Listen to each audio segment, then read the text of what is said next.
Hello friends, welcome to my channel success at door with Dev. Please subscribe and like. Hello friends, कैसे हैं आप सब? आशा करता हूँ अच्छे ही होंगे। मैं देव सर आपका बहुत बहुत स्वागत करता हूँ अपने YouTube channel success at door with Dev sir पर, जिसका उद्देश्य होता है कि आपको अच्छे से अच्छा स्टडी मटेरियल प्रोवाइड कराया जाए और आपके एक सही दिशा में मार्गदर्शन किया जाए। फ्रेंड्स, यदि वीडियो को पहली बार देख रहे हैं, चैनल पर पहली बार विजिट कर रहे हैं, तो चैनल को सब्सक्राइब ज़रूर करें और वीडियो पसंद आए तो वीडियो को लाइक भी ज़रूर करें। आज का वीडियो एक्टिव एंड पैसिव पर आधारित है। किसी भी कॉम्पिटिटिव एग्ज़ाम जिसमें इंग्लिश से प्रश्न पूछे जाते हैं, उसमें एक्टिव पैसिव से प्रश्न रखा ही जाता है। और यूपी बोर्ड की क्लास 6 से लेकर क्लास 12 तक तथा सीबीएसई बोर्ड में भी एक्टिव एंड पैसिव से प्रश्न पूछा जाता है। तो ये वीडियो बहुत ही खास होने वाला है। आज वीडियो को पूरा देखें और लास्ट तक देखकर वीडियो अपने लाभ उठाएं। चलिए वीडियो पर सीधे चलते हैं। एक्टिव एंड पैसिव में आज हम क्या क्या पढ़ने वाले हैं, देखते हैं। पहले है voice, active and passive. Active में क्या होता है और पैसिव में क्या होता है वो देख लेते हैं। एक्टिव में व्हाट सब्जेक्ट डज, अर्थात इसमें जो भी है वो सब्जेक्ट करता है। और पैसिव में the focus is on the action, और यहाँ जो पैसिव है उसमें जो है एक्शन जो है उस पर फोकस किया जाता है। जैसे दो सेंटेंस दिए हुए हैं यहाँ पर। एक्टिव में क्या है, राम किल्ड रावण, यानी राम ने किल्ड कर दिया किसको, रावण को। यहाँ पर राम ने एक्शन किया है, किस पर किया है, रावण पर किया है। यानी एक्शन बोले तो हमारी क्रिया होती है। जो भी एक्शन हम करते हैं वो हमारी क्या होती है, क्रिया होती है। तो राम ने रावण पर एक्शन किया। और यहाँ पैसिव में क्या है, Ravan was killed by Ram. अब यहाँ पर जो एक्शन हो रहा है वो किस पर हो रहा है, पैसिव के सब्जेक्ट पर हो रहा है। किया कि Ravan was killed by Ram, अर्थात रावण को राम के द्वारा मार दिया गया। तो एक्शन यहाँ पर भी राम ही कर रहा है, लेकिन यहाँ पर वो सीधे सीधे वाक्य में न आकर वाक्य के ऑब्जेक्ट के रूप में आया है और सब्जेक्ट पर यहाँ पर कार्य किया जा रहा है। एक्शन जो हो रहा है वो सब्जेक्ट पर हो रहा है। एक्टिव में एक्शन सब्जेक्ट करता है। चलिए अब देखते हैं कि एक्टिव से पैसिव कैसे बनाते हैं। बहुत ही शानदार तरीके से मैं आपको बताने जा रहा हूँ। इससे बेहतर आपने कहीं नहीं देखा होगा। केवल आपको वीडियो लास्ट तक देखना होगा, और इस वीडियो के बाद यदि आप एक्टिव से पैसिव ना खुद बना लें तो फिर कहना। चलिए कुछ इम्पोर्टेंट कॉमन रूल देख लेते हैं जो पैसिव में करने ही होते हैं हमें।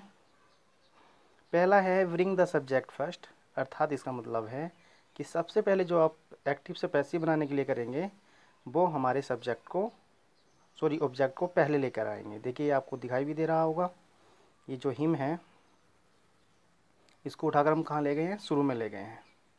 अब हिम शुरू में आकर क्या हो गया, हमारा ही हो गया है, क्योंकि ये ऑब्जेक्ट रूप था और ये इसका क्या है, सब्जेक्ट रूप था। वाक्य में शुरू में जो आता है वर्ब से पहले वो सब्जेक्ट रूप आता है प्रोनाउन का, इसलिए हमारा हिम का क्या हो गया है, यहाँ पर ही हो गया है।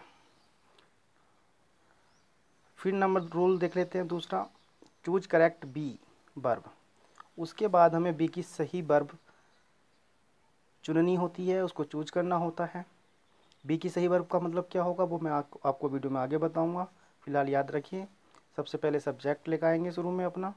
जो एक्टिव का हमारा ऑब्जेक्ट है, देखिए सी हेल्प्स हिम, ये जो वाक्य है सी हेल्प्स हिम, इस वाक्य में सी सब्जेक्ट है, हेल्प्स एक्शन है और हिम क्या है, हिम इसका ऑब्जेक्ट है।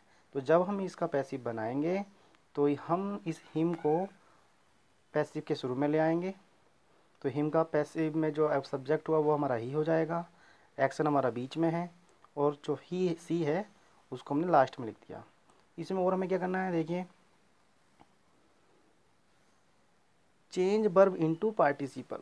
और इसमें हमें एक काम करना होता है कि जो हमारी वर्ब है उसको पार्टिसिपल में चेंज करना होता है। मतलब क्या है, केवल और केवल पैसिव अगर आप बना रहे हैं तो जो एक्शन होगा वो थर्ड फॉर्म में होगा। इसको आप याद रख लें।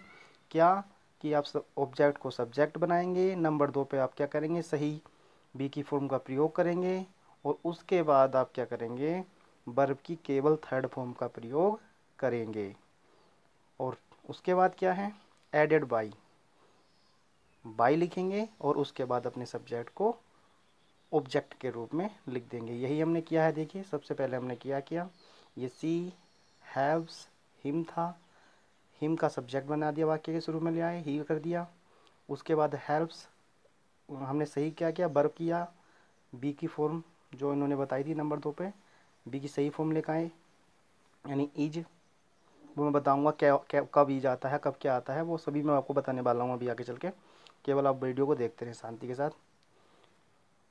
एक्शन की जहाँ तक बात थी, जो हेल्प था उसका थर्ड फॉर्म कर दिया गया है, और बाई अपने पास से ऐड करेंगे और उसके बाद अपने सब्जेक्ट को उधर ले जाएंगे। तो यहाँ पर जो सी था हमारा, ये सी, इस सी का ऑब्जेक्ट होता है हर। तो इन सब्जेक्ट के ऑब्जेक्ट यानी जो प्रोनाउन हैं उनके सब्जेक्ट के ऑब्जेक्ट भी आपको याद करने होंगे, वो मैं सब इस वीडियो में दिखा दूंगा आपको। देखिए ये यहाँ पर चेंज हुआ है, सब्जेक्ट है, वर्ब फ्रेज है, ऑब्जेक्ट है। तो सब्जेक्ट इसमें द डॉग है, वर्ब हमारी चेज्ड है, द कैट हमारा ऑब्जेक्ट है। तो इसमें हमने क्या किया, द कैट को शुरू में ले आए सब्जेक्ट के रूप में, फिर हमारी वर्ब आई, बी की सही फॉर्म भरी हमने अपने हिसाब से भर दी है। कैसे भरेंगे वो मैं बताने वाला हूँ अभी आगे आपको। चेज्ड, वर्ब का थर्ड फॉर्म हमेशा आएगा ही आएगा पैसिव में, और द डॉग जो ऑब्जेक्ट था उससे पहले हमने क्या लगाया है, बाई लगाया है। तो बाई अपने पास से ज़रूर लगाएंगे। हमें ध्यान क्या करना है, सब्जेक्ट ऑब्जेक्ट बनाना है, बी की सही फॉर्म लेकर आनी है, वर्ब की हमेशा थर्ड फॉर्म लेकर आनी है, अपने पास से बाई लगाना है, और तब जाकर उसमें ऑब्जेक्ट को सब्जेक्ट बनाना है। तो देखिए कुछ मैंने ये जो सब्जेक्ट के ऑब्जेक्ट क्या होते हैं उनके देख लेते हैं। ये लिखा भी है कि look how subject and object change, कि देखिए किस प्रकार से सब्जेक्ट ऑब्जेक्ट में चेंज होता है। तो ये आपने पढ़ भी रखा होगा, जिसने नहीं पढ़ रखा वो आप देख लेंगे। आई का मी हो जाता है, बी का अस हो जाता है, यू का यू ही रहता है, दे का दैम हो जाता है, ही का हिम हो जाता है, सी का हर, राम का राम, और बुक का बुक। यानी प्रोनाउन चेंज होते हैं, नाउन चेंज नहीं होते। देखिए राम का राम ही रहेगा और बुक का बुक ही रहेगा। जैसे हमने देखा था, देखिए अभी ये जो सी था उसका हर हो गया था। कहाँ किया था हमने, देखिए ये ही का ये ऑब्जेक्ट था तो सब्जेक्ट रूप ही होता है, और सी का ऑब्जेक्ट हर होता है। ये तो किया था हमने अभी, तो इसको आप याद कर लेंगे। आगे चलते हैं। आगे है, मैं आपकी बी की वर्ब बताने वाला हूँ कि कौन सी बी की वर्ब का प्रयोग कैसे करेंगे। देखिए बी ई एक ऐसी वर्ब है, इसके बिना हमारा पैसिव नहीं बन सकता। तो इसका प्रयोग कैसे करेंगे, इस एक ही वीडियो में मैं आपको बता दूंगा कि पैसिव किस प्रकार बनाया जाता है, कैसे आप जो आज तक आपने नहीं सीखा उसको क्लियर कर लेंगे। देखिए बी की फॉर्म है B1 बी ही होती है, और B3 बीन होती है, B4 ING वर्ब इसको हम बोलते हैं।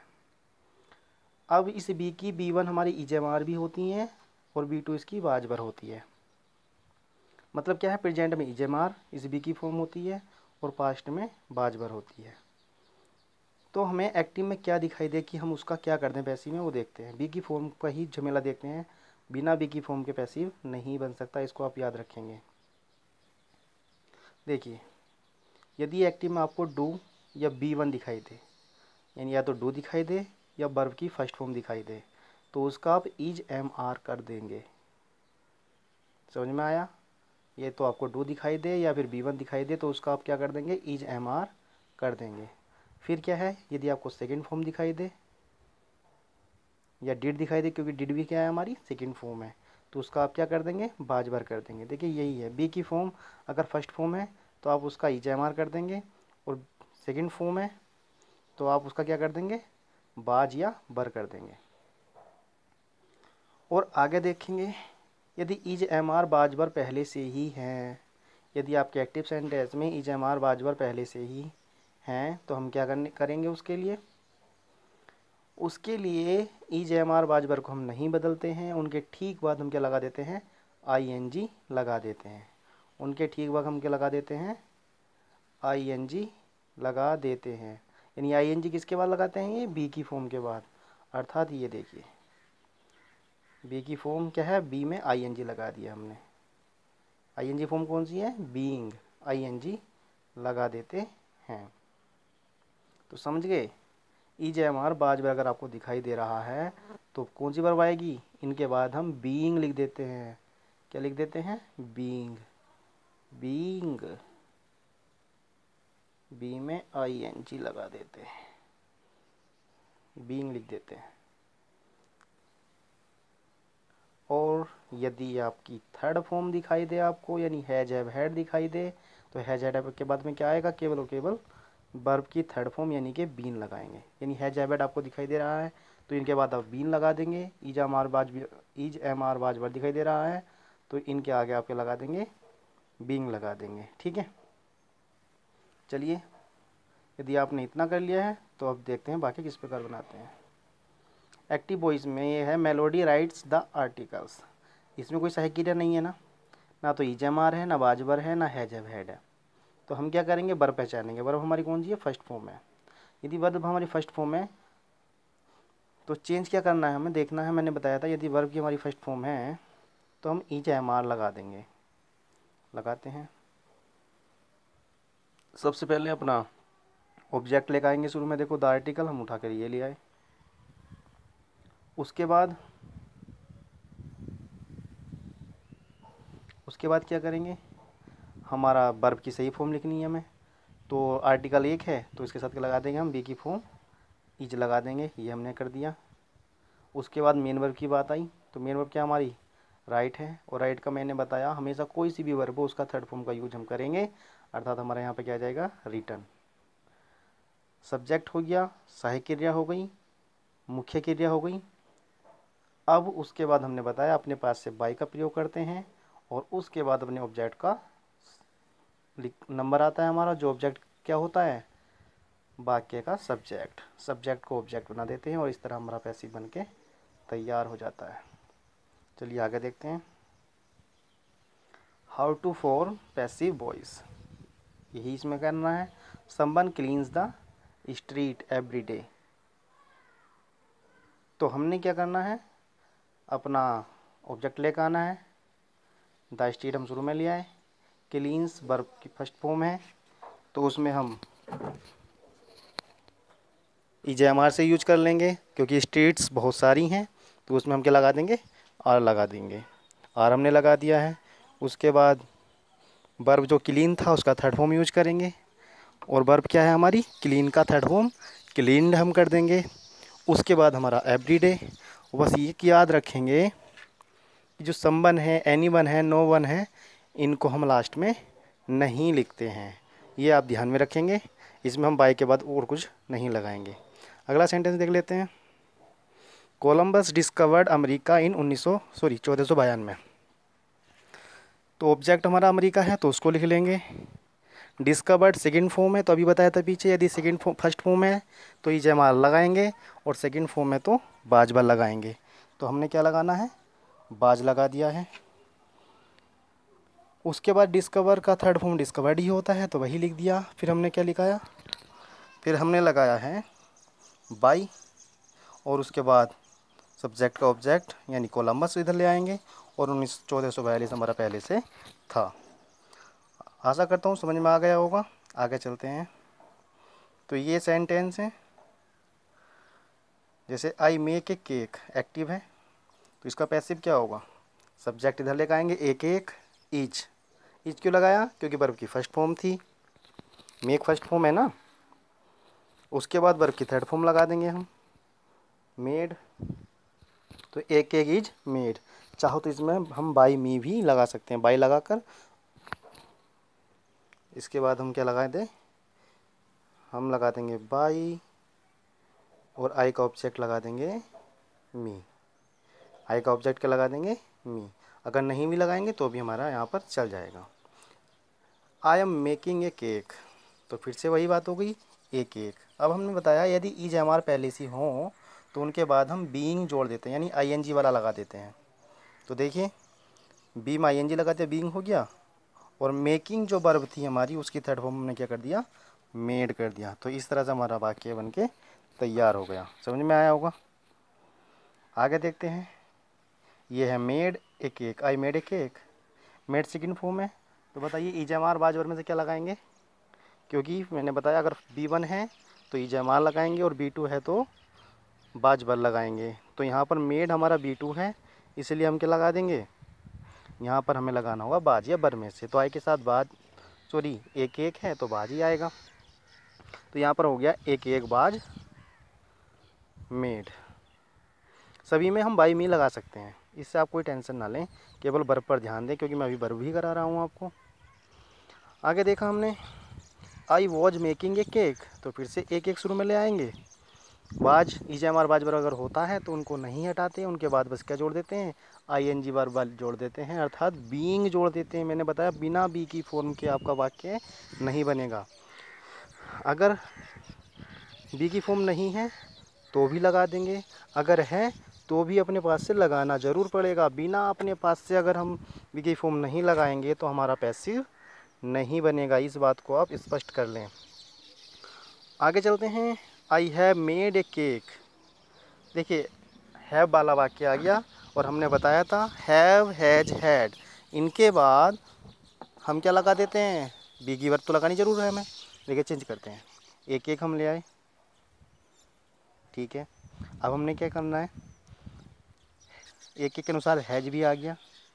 कमी क्या रह रही है, कमी रह रही है हमें बी की फॉर्म जरूर लगानी है।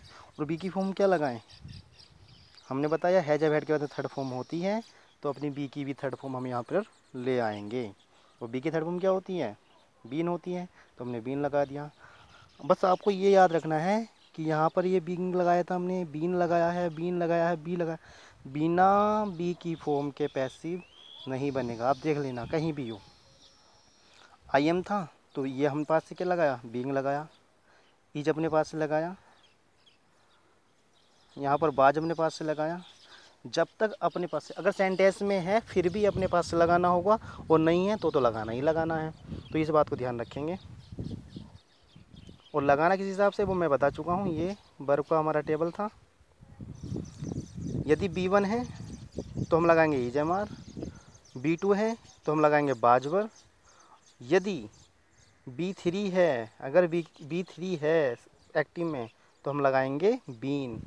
और यदि बी आईएनजी फॉर्म लगा हुआ है, क्योंकि ईजेएमआर बाज वर्ब के बाद आपको आईएनजी फॉर्म मिलता ही मिलता है, तो उसमें हम क्या लगा देंगे, बीइंग का प्रयोग कर देंगे। तो आशा करता हूँ स्पष्ट हो गया होगा। आगे चलते हैं। अभी ये देखिए future simple, I will make a cake. अब सोचने वाली बात है, तो आप सोच रहे होंगे सर नहीं लिखा है नहीं कि विल के बाद क्या लगाते हैं क्या नहीं लगाते हैं, तो इसमें आप टेंशन बिल्कुल भी ना लें। सबसे पहले हमारा एक एक आ ही गया है, जितनी भी मॉडल होती हैं उनको ऐसे ही लिख देते हैं, यानी बिल का बिल लिख दिया। लेकिन हमने आपको बताया अपने पास हमें लगाना क्या होता है, बी की फॉर्म लगानी होती है। और बी की फॉर्म की बात हमने अभी आपको बताया नहीं कि यहाँ पर बीइंग लगाएंगे, बीन लगाएंगे, क्या लगाएंगे।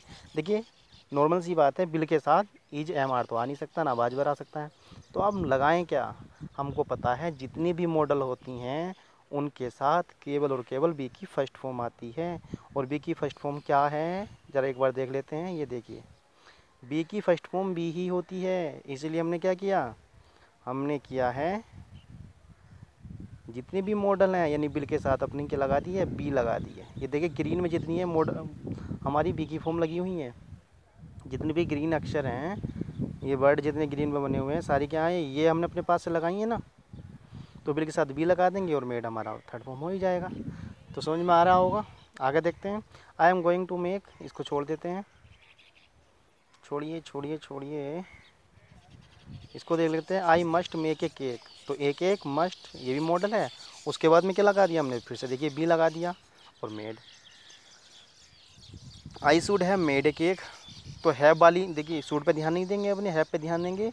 और हैज हैव हैड के बाद हमने क्या बताया आपको, बीन बताया है। क्या बताया है, बीन, तो इस बीन का ध्यान जरूर रखेंगे।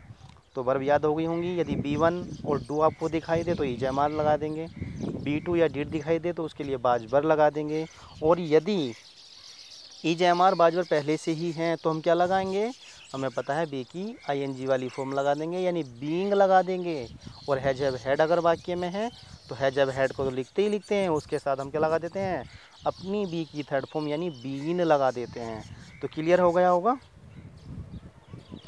चलिए एक नया फिर आगे इसमें और क्या हो सकता है, यदि सेंटेंस में दो ऑब्जेक्ट आ जाएं तो हम क्या करेंगे। आगे है, यदि सेंटेंस में दो ऑब्जेक्ट आ जाएं तो हम क्या करेंगे। देखिए some verbs take two object, कुछ वर्ब ऐसी होती हैं जो दो ऑब्जेक्ट लेकर आती हैं। जैसे एक को डायरेक्ट बोलते हैं और एक को इनडायरेक्ट बोलते हैं। Such verbs are called double transitive verb. Sentence देख लेते हैं। John told my brother a story. देखिए, जोहन ने टोल्ड बताई एक माई ब्रोदर मेरे भाई को एक स्टोरी, एक कहानी। तो जोहन तो यहाँ पर क्या हो गया, हमारा सब्जेक्ट हो गया। टोल्ड यहाँ पर वर्ब हो गया। ऑब्जेक्ट दो हैं, माई ब्रोदर भी है और ए स्टोरी भी है। यहाँ पर दो ऑब्जेक्ट हमारे स्पष्ट दिखाई दे रहे हैं। तो इन दोनों ऑब्जेक्टों को हमने दो भागों में बांट दिया है। एक को डायरेक्ट ऑब्जेक्ट मान लिया है और एक को इनडायरेक्ट ऑब्जेक्ट मान लिया है। तो डायरेक्ट कौन से होते हैं? देखिए, डायरेक्ट ऑब्जेक्ट वो होते हैं जो क्रिया के लिए होते हैं। जैसे टोल्ड, बताया क्या जा रहा है, ब्रोदर बताया जा रहा है या कहानी बताई जा रही है, यानी कहा क्या जा रहा है, क्रिया किस पे हो रही है, क्रिया हो रही है हमारे स्टोरी पर। नहीं आया समझ में? कोई बात नहीं, मैं दोबारा बता देता हूँ। यानी जिस ऑब्जेक्ट पर, सब्जेक्ट जो है क्रिया करता है किस पर, ऑब्जेक्ट पर। ये तो बताया था एक्टिव में। एक्टिव में क्या होता है, सब्जेक्ट जो है एक ऑब्जेक्ट पर एक क्रिया करता है। तो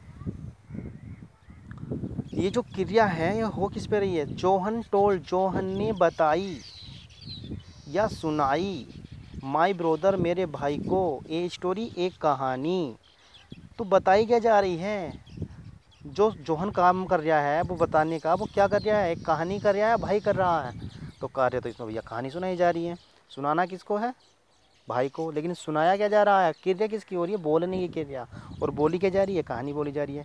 तो यहाँ पर जो है ये स्टोरी हमारा डायरेक्ट, यानी जिस पर सीधे क्रिया का असर हो वो सीधे बोलते डायरेक्ट होता है ना।